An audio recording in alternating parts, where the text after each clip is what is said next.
Hola, les saluda Chia Mom.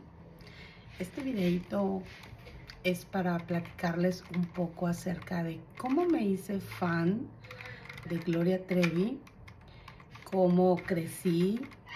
Llegó un momento en el que no me gustaron más sus canciones y después descubrí que todo lo que se había dicho de ella en el pasado, hace más de 25 años, era cierto, es cierto. Y cómo es que ahora no soy más seguidora de ella y por el contrario la veo con otros ojos, percibo ahora su discurso, como diría Mauricio Islas, creo que se llama, no, ese es un actor, un youtuber que también habla del tema y pues que además tuvo algún contacto personal con ella. Mauricio Soltero, que además es cantante.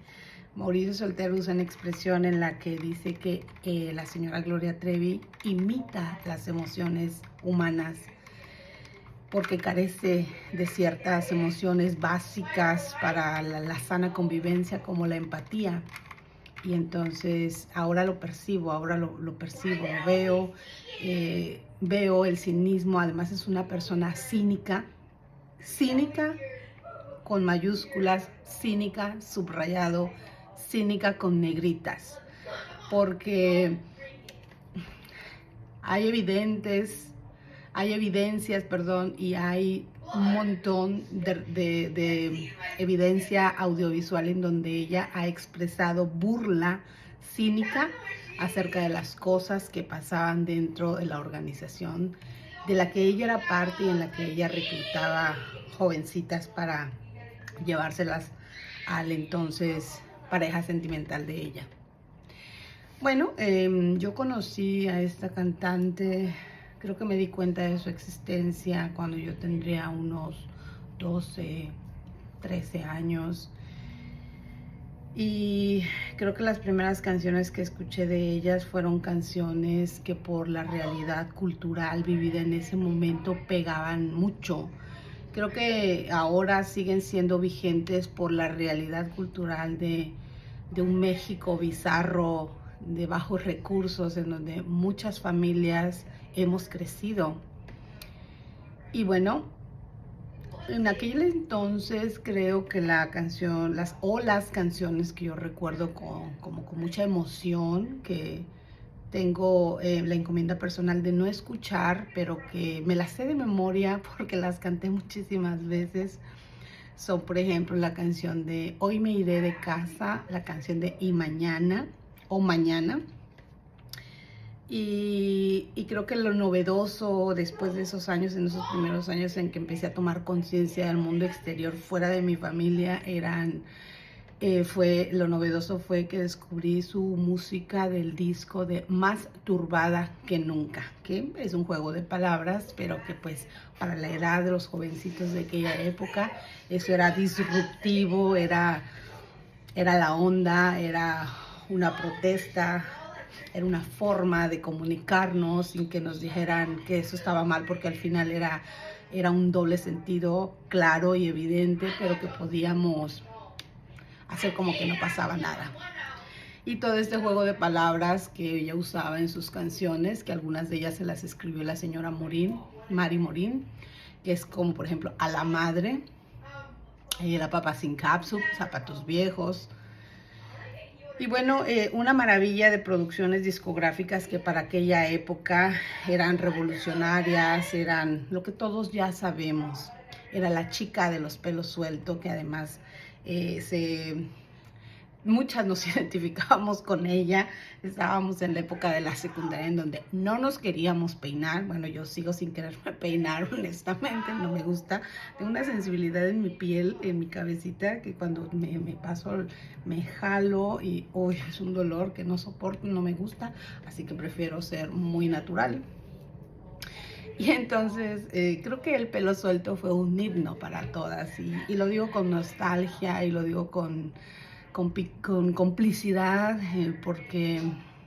porque sí fue un momento de encuentro de una voz que nos representaba como jóvenes deseando ser escuchados, como hijos queriendo que nuestros padres nos escucharan. Entonces, todo eso fue imitación, no fue genuino, fue un producto comprensible, porque al final ellos se dedican a eso, ellos son creadores de contenido para las masas, estudian a las masas para poder llegar a las masas y poder vender sus productos. Entonces, todo eso es comprensible.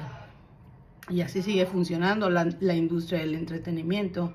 Sin embargo, se vuelve una estafa si viene de ella, porque ella se abanderaba como genuina, como que ella era parte de la raza. Incluso la raza, esa expresión, es una expresión que usamos para referirnos a la gente, a las masas, a la prole, a los trabajadores, a los hijos de los trabajadores, no a la clase alta de la sociedad, sino a la raza, a la gente de los bajos recursos, que estamos allí, que somos los consumidores y los que trabajamos para mantener esa industria de los ricos, de los que se benefician. Entonces pensábamos que era genuina, pensábamos que ella era uno de nosotros, y ahora incluso yo la he escuchado hablarle a su público como la raza, y ya me parece chocante y me parece una burla, porque ella nunca ha sido un elemento, un miembro de la raza. Entonces, pues muy nostálgico el momento de descubrir el engaño, triste, porque yo, como muchos otros fans, le cantábamos incluso a ella con los ojos cerrados, porque le creíamos, porque pensábamos que sí había sido víctima de las circunstancias, de su manager, de la vida. Pero tristemente no es así. Tristemente para los que creímos en ella. Al final de cuentas, ella seguirá montada en su mentira, en su mundo de fantasía, en su nube. Y no creo que haya un momento de lucidez en el que ella acepte que lo que ha pasado, lo que pasó, ella es una gran responsable de todo lo que pasó. Pero bueno, creo que no lo vamos a ver. Ella se va a mantener ahí, y es penoso, es triste, pero así como yo, muchos miles de personas que hemos dejado de seguirla, hemos dejado de ser sus fans, seguirá sucediendo. Esto es una bolita de nieve que va a ir creciendo, que no se va a detener, y que ella puede tener los ingresos que tenga de la forma en como lo haga, ya sea porque canta o porque está involucrada en negocios de una u otra naturaleza. Pues sí, ahí está, y eso es real, pero las personas vamos en forma progresiva a darnos cuenta de lo que ha sucedido, del engaño del que hemos sido víctimas durante todos estos años. Y bueno, ella, usando estas luchas sociales, estos procesos de rebeldía de la juventud, es como se enmascaró de nuestra realidad de rebeldía, de nuestro deseo de protesta, para presentarse ante nosotros como una mujer genuinamente rebelde. Pues ya sabemos que no es así, que ese era un personaje, que habían creado entre ella y su manager. Y ahí está la tristeza, y ahí está la vuelta a la realidad de la estafa, del engaño, cuando se ha vendido como algo genuino y no lo fue. Tal vez si ella nunca se hubiera hecho pasar como un miembro más de la raza, sino haberse presentado como lo que era, como un producto, estaría bien también, pero ha mantenido ese discurso tratando de engañarnos. Es lamentable, porque creo que ella, como todas las jovencitas, llegaron a manos de un depredador que las convenció, que las alienó. Pero ella se cristalizó, se reafirmó en su creencia de que lo que ella le ofrecía al depredador era amor, y en nombre del amor se cometieron muchos actos bajos, viles, y además se cometieron delitos. Durante muchos años, yo creo que el periodo que ella estuvo en la cárcel, muchos le creímos su discurso porque no había otro discurso, porque lo que oíamos era lo que salía en la televisión que la apoyaba. Y entonces si ella se burlaba de las ahora víctimas, nosotras creíamos, muchos fans creímos que ¿por qué no ella estaba diciendo la verdad? ¿Por qué no era real que ella había sido también victimizada de parte de las reales víctimas? Porque era lo que oíamos, porque era lo único que había en los medios tradicionales de comunicación, en este caso la televisión.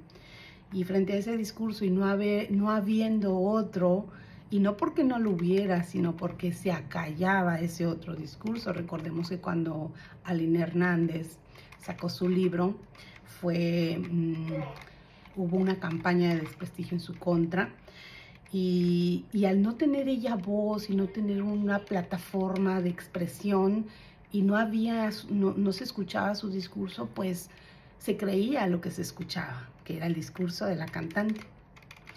Y entonces, si bien es cierto, vemos quienes teníamos como una reserva de, pero hay más información. ¿Por qué las chicas, por fama o por dinero, se estarían echando a un país entero encima criticándolas? No me parecía que valiera el precio. No me parecía que fuera proporcional. O sea, por fama y dinero, todo ese desprestigio. O sea, no, algo no me checa aquí. No creo que ellas alcen la voz por fama, mala fama, y por dinero. ¿De dónde? O sea, ¿cómo van? He sabido que los autores de libros no se hacen ricos haciendo libros. Incluso es como un antojo personal hacer un libro. Valga la expresión del antojo. Es una expresión que usó el tipo este. Es un placer, un gusto personal para los académicos o los autores de libros hacer un libro, más allá de porque alguien se va a hacer rico con los libros, por el gusto de ver una producción literaria impresa en algo tan bonito como un libro. Entonces, no creo que los autores se hagan millonarios de los libros, a menos que sean escritores de novelas tipo así bestsellers, pero hay un mundo de autores de libros y que hacen sus libros y se quedan ahí. No creo que esa sea la fortuna que tengan las personas que han escrito libros, pero bueno, no me checaba esto de cómo por fama, mala fama, se van a exponer de esa manera. Entonces hay algo más grande y más pesado por el que ellas están diciendo todo lo que están diciendo. No creo que solo sea por hacer un libro. No me es proporcional el beneficio obtenido por ese libro versus todo lo malo que les pasó. Y luego además hubo un mecanismo de censura para ellas en los medios de comunicación donde ellas fueron creadas o de donde ellas salieron, y sabemos que perdieron oportunidades de trabajo y se activó todo un mecanismo de opresión social en donde las víctimas fueron señaladas socialmente, ya no en la televisión, sino una vez que se descargó el discurso de la televisión a la población. La gente suele tener el discurso todavía, tristemente, de decir, es que les pasó lo que les pasó por interesadas. Y yo de verdad digo, ¿de verdad? ¿De verdad las personas creen que es justificación que les hayan hecho todo lo que les hicieron por interesadas? Es como cuando dicen que las mujeres salen a la calle con minifalda y entonces por eso son ultrajadas. Pero sí, como salió con minifalda. Es un discurso muy parecido en el que no. Ellas llegaron ahí con el deseo de cumplir un sueño, que fue su objetivo primario, cumplir un sueño artístico, y después se las cambiaron. les metieron, les hicieron grooming para cambiarles el sueño por el amor a una persona a cambio de darles una posibilidad o la esperanza del cumplimiento de ese sueño. Y entonces ya se volvieron las interesadas. Ese es un discurso a modo creado por ellos para el desprestigio social y lo lograron. Lo lograron y sembraron esa semilla al punto de que todavía se escuchan personas repitiendo ese discurso, tristemente. Y bueno, al paso de los años, ellas se fueron diluyendo en el tiempo, en sus actividades. Afortunadamente para muchas encontraron una actividad y un lugar en alguna actividad profesional y familiar, y se desdibujaron de los medios masivos de comunicación, se desdibujaron del espectáculo, pero quien sí se mantuvo fue Gloria, con su discurso, siempre en el mismo punto, que ella había sido engañada y que había sido víctima de la deslealtad de estas jóvenes, pero nunca ha manifestado palabra alguna para referirse a la deslealtad y a la bajeza que cometió sobre ella su ex manager y pareja sentimental. Entonces, a él lo trata con compasión, con perdón, pero a ellas no. ¿Por qué? Porque ellas no se sometieron al discurso. Porque en ese ellas soy yo, lo que ella quiere decir es, ellas debieron hacer lo que yo. Y luego se quiere mezclar con ellas para hacerse pasar por víctima, diciendo, ellas soy yo soy la víctima. Pero además han perpetuado el discurso de ellas, la más víctima de las víctimas. Para este tipo de abuso de grooming se necesita uno con poder sobre otro que no tiene poder. Y la edad es un factor muy importante, porque las jovencitas que llegaron ahí a muy temprana edad no solo no tenían experiencia, sino no tenían un desarrollo mental adecuado para comprender lo que les estaba pasando.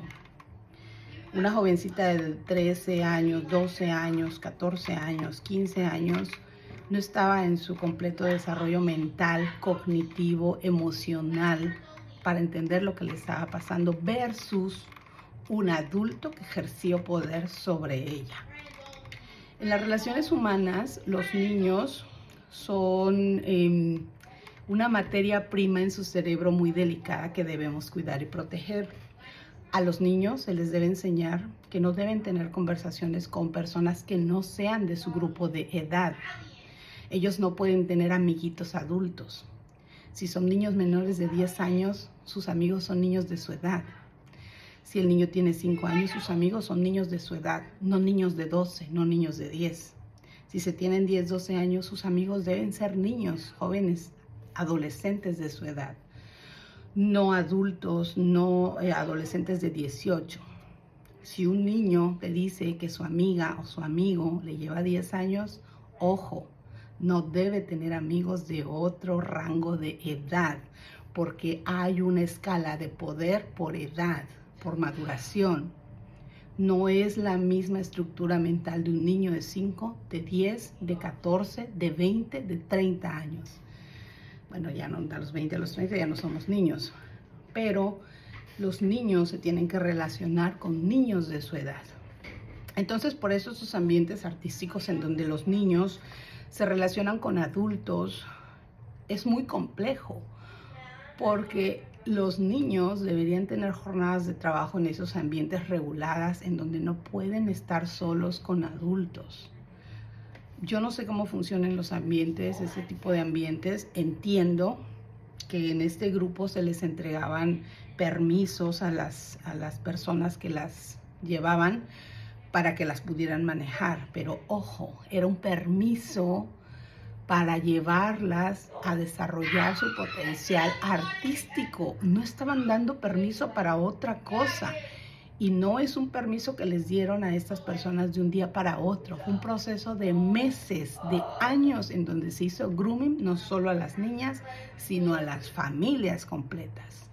Hay niñas que llegaron a esa organización a los 8 años, fueron seleccionadas y fueron contactadas para hacerles grooming durante los siguientes años hasta que cumplieran 12 años y entonces, aprovechándose de la rebeldía natural de la adolescencia, invitarlas, motivarlas a que exigieran a sus papás el cumplimiento del sueño que quienes se las estaban llevando sabían que no les iban a cumplir.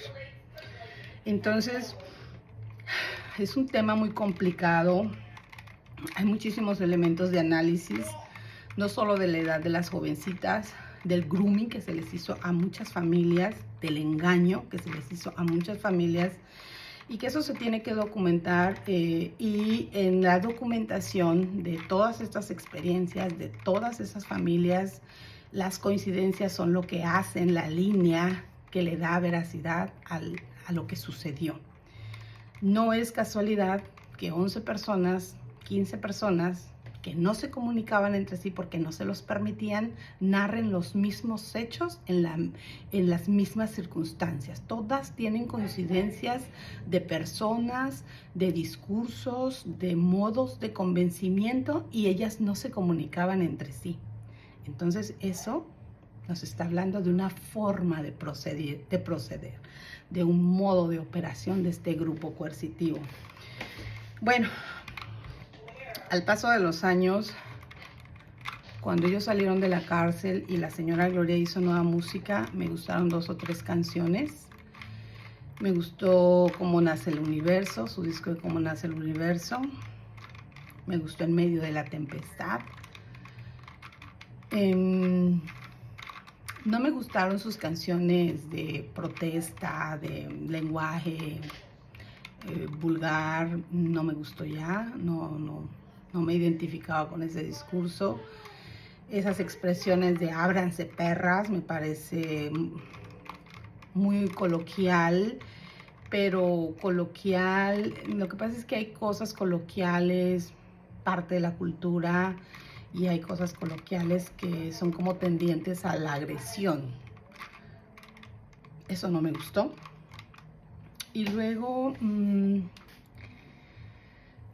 al paso de los años, pues ya no me llamó la atención su protesta musical, pero cuando se anunció la serie de Ella Soy Yo, me alegré mucho por ella y dije, wow, por fin va a contarnos cómo es que o por qué ella dice que fue víctima de las jóvenes que participaron o que ella misma llevó a su grupo. ¿Por qué dice eso? Nos lo va a explicar y lo vamos a entender, porque nos va a contar su verdad, una verdad alineada. Vi 2 o 3 capítulos, me di cuenta que era un formato típico de telenovela mexicana en donde hay buenos y malos, y los malos son malos, malos, malos, malos, y los buenos son buenos, buenos, buenos, buenos, y ella era buena, buena, buena, buena. Cosa que no tiene nada que ver con la vida real. En el mundo real, no, las personas no somos así. El bueno no es bueno, bueno, bueno, ni el malo es malo, malo, malo, malo. En la vida real hay enfermos mentales, como este señor, y habemos personas normales que siempre nos estamos balanceando entre los valores, los antivalores y la búsqueda de la virtud. Ella se pintó como la princesa llena de virtudes y ella como las malas más malas del mundo. Cosa irreal. Y dije, bueno, esto creo que no es así. Y además no solo las pintaba como las malas más malas, sino legitimó su discurso de sus otras películas, de sus otras series. Y ahí dije, oh no. No nos va a explicar nada. Quiere perpetuar su discurso, quiere seguir disculpando al depredador y echándole la culpa a las víctimas de que no hayan asumido su responsabilidad a los 13, 14, 15 años, cuando la responsabilidad de mantenerlas a salvo era de los adultos que se las llevaron. Entonces, sí, ellos asumieron esa responsabilidad. Ellos prometieron que las iban a cuidar y por eso se les dieron permisos. Y ellos no cumplieron su palabra. No solo no cumplieron su palabra, sino ellos sabían que no la iban a cumplir.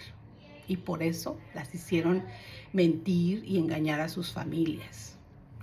Y ahora la señora Gloria sigue insistiendo en que ellas son las responsables de lo que les pasó. Lo mismo que la señora Mari Boquitas, que parece que en su defensa en California dice que ellas sabían a lo que iban. Ellas sabían que querían ir para ser artistas. No sabían que para ser artistas tenían que pasar por todo ese proceso de depredación del que fueron víctimas. Y ustedes les hicieron creer que se lo merecían. Pues no. No. Esa serie no me checó, no me cuadró, no la terminé de ver. Creo que no llegué ni al capítulo 10. Sé que son más de 50 capítulos, pero me pareció que si todo iba a estar en esa tónica, no merecía la pérdida de mi tiempo. Sí tengo tarea de verla como para seguir encontrando elementos de análisis, pero